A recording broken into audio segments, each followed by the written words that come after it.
Right, occiput. So you're wanting a compression occiput, is that what it is? So when we look at an occiput adjustment, what is different between that and C1? What's the different alignment that we need to do in our bodies and their bodies to make sure we are at the correct vector? Occiput's more of that right. C1's that right. Go on, say that again. The occiput is yes. Occiput does what though? It doesn't just do this. What else does occiput do? It's the retraction.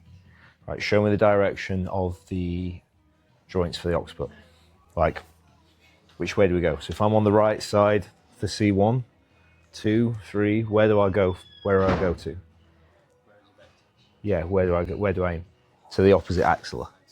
Okay, so the joints will go like this as we come down. So we need to be in alignment there. Okay, occiput. What happens with an occiput?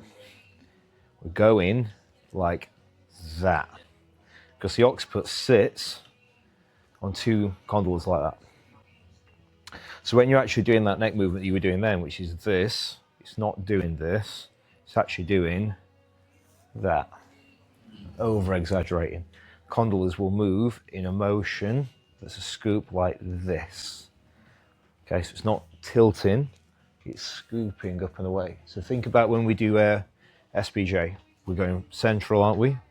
Up here, but actually we want to, if anything, the furthest movement we want is through the occiput, and it's that curving motion. Okay, so we need to align our bodies in the correct way for that, and when we do it, we also need to be aware that it's not going to be a big like motion towards end range and cavitation. It's almost like an open chain joint because yeah, you've got the weight of the head compressing down, but there's nothing really above it. The joint is formed by the structure of the occiput. Okay, so when we do it, it can almost feel like a compression into the skull on one side, but we're not expecting it to be like a big bang or whatever else, especially on the lateral. Okay, so Lou, come down for me.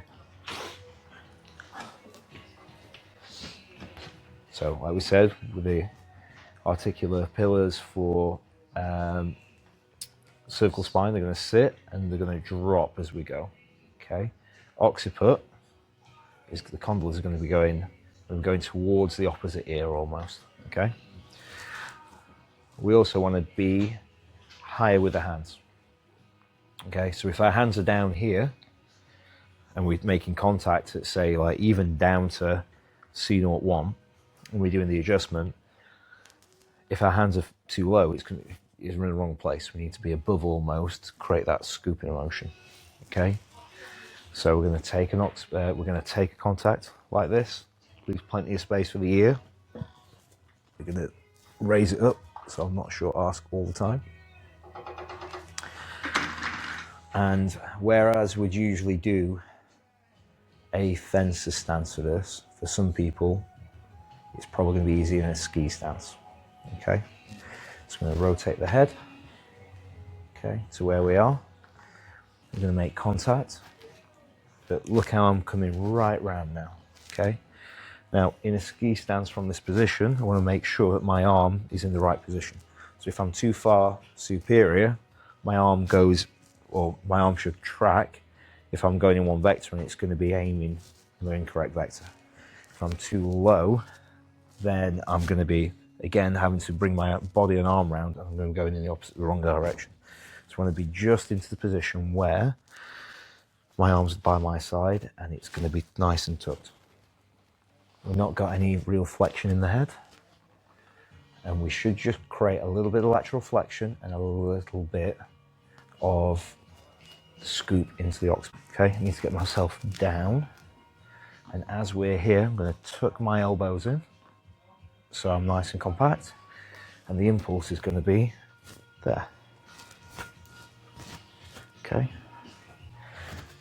yeah, so it should feel occiput, head up like this, and it's almost like a compression. Just relax there, scoop in, just feel the tilt there. Okay, there. Okay, Feel quite nice and easy? Yeah? So we're right at the top, and it's just a compression holding against it in that motion.